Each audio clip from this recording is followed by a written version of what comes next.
আমরা দিনের সবচেয়ে গুরুত্বপূর্ণ সংবাদের শিরোনামগুলো দেখছি।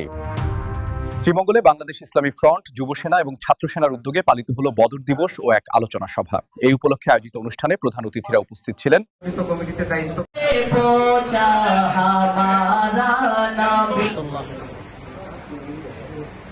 আমরা প্রতিবাদ আমেরিকা ইসরায়েল চলতভাবে নির্বিচারে বিশ্ব মুসলমান থেকে আমিন আমিন